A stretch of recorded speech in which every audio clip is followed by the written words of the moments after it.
Mercredi 7 septembre, une femme de 25 ans a porté plainte contre la Poste pour non-assistance à personne en danger. En effet, en février dernier, cette employée en CDD depuis 7 ans à la Poste a été victime d'un accident vasculaire cérébral au travail. Alors qu'elle sentait les symptômes la saisir, son manager n'a rien trouvé de mieux que de refuser d'appeler les secours et lui enjoindre de continuer son travail alors que l'AVC est la seconde cause de mortalité chez les adultes. J'ai été voir plusieurs fois mon chef.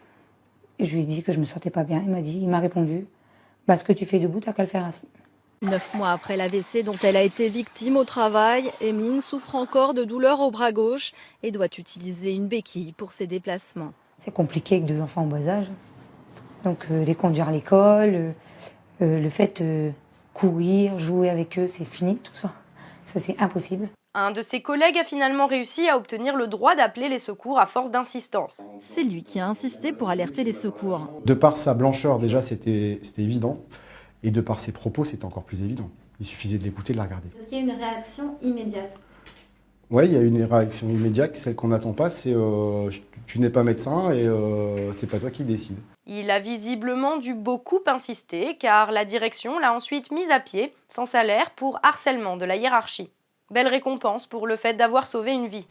Plus proche, plus performante, une nouvelle idée de la Poste. Cette histoire choquante n'étonne hélas pas grand monde parmi le personnel de la Poste, confronté depuis le désengagement de l'État en 2010 à des techniques de management de plus en plus déshumanisantes. Les accidents du travail et les suicides sont régulièrement pointés du doigt par l'inspection du travail, au point que certains comparent la Poste à France Télécom.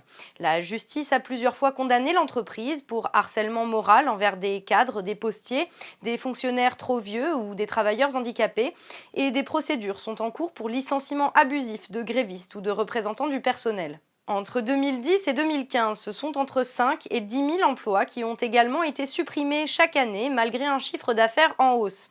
Un mode de gestion centré sur un impératif de rentabilité plus que sur celui d'amélioration des services, conduisant parfois à oublier que les salariés sont des humains.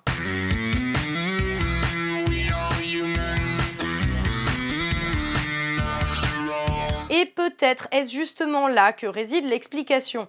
En voulant transformer un service public de proximité en multinational du transport et des services bancaires, les dirigeants nommés par l'État ont importé ce qui se fait de pire en termes de management destructeur. À tous les niveaux, les personnels sont soumis à des objectifs très durs et des méthodes parfois absurdes, poussant chacun à mettre une pression constante sur ses propres collègues pour espérer atteindre ses objectifs.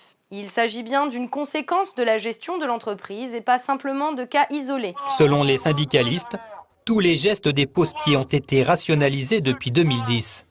Maintenant, c'est la course, tu es obligé de faire vite. Elle grille un stop. C'est non-respect du code de la route. Valérie ne met jamais sa ceinture pour ne pas perdre de temps à l'enlever à chaque arrêt. Si je ne vais pas comme ça, c'est vrai, hein, on roule vite, on respecte rien.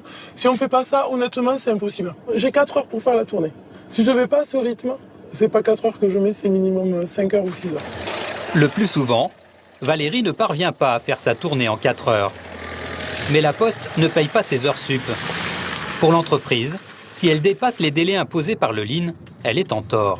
Je vais travailler la boule au ventre en me disant encore une journée quoi. Ils nous augmentent les cadences, on n'arrive pas à suivre, donc on se sent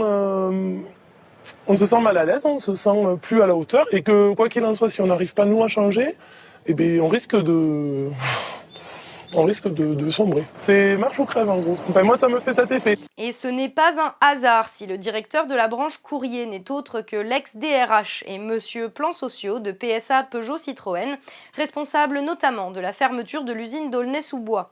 Un licencieur chevronné qui se retrouve aujourd'hui à gérer la branche de la Poste la plus touchée par les licenciements, les accidents et le harcèlement. Philippe Dorge, DRH du groupe PSA Peugeot Citroën. Ce matin, on a abordé la question de la gestion de l'emploi et des compétences sous l'angle comment, dans un nouveau contexte où les entreprises sont aussi proactives pour essayer de concilier les intérêts économiques mais aussi les intérêts sociaux, on peut trouver des mesures qui sécurisent l'emploi. Reste à déterminer si des dividendes élevés méritent qu'on mette en danger la vie d'une jeune femme.